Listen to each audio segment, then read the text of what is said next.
ఆయన చెప్పినట్టే 2001లో టీఆర్ఎస్ అప్పుడు మొదలైన తర్వాత దేవాదుల ప్రాజెక్టుకు శంకుస్థాపన చేశారు. బ్యారేజ్ కడతారంటే కడెం సిఆర్ మంత్రి బ్యారేజ్ అక్కర్లేదంటాడు చంద్రబాబు నాయుడు. అండ్ బ్యారేజ్ కడితే ఏమైందంటే పైనుంచి నీళ్ళు రావు డెల్టాకు, వచ్చిన నీళ్ళు వచ్చినట్టు ఇక్కడ లిఫ్ట్ చేసుకుంటాం మనం. ఆడ చిన్న బొందు ఉంటుంది అన్నట్టు, ఆ బొందలకి వెళ్ళి ఎత్తిపోసుకోవాలని అంటాడు. 5.5 లక్షల ఎకరాల కట్ట బొందల నుంచి ఎత్తిపోసుకోవాలన్నట. శ్రీయర్ కూడా బాధపడ్డాడు. బట్ ఏం చేయగలుగుతాడు ఆయన, ఇరిగేషన్ మినిస్టర్ అయినా కూడా ఏం చేయలేడు.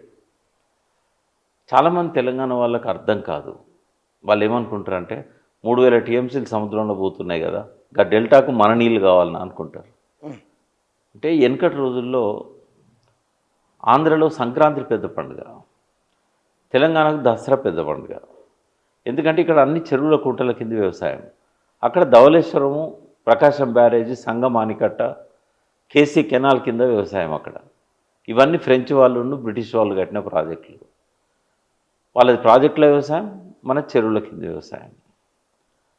మన దగ్గర మొట్టమొదటి ప్రాజెక్ట్ నిజాం సాగరు నిజాం కట్టిండు.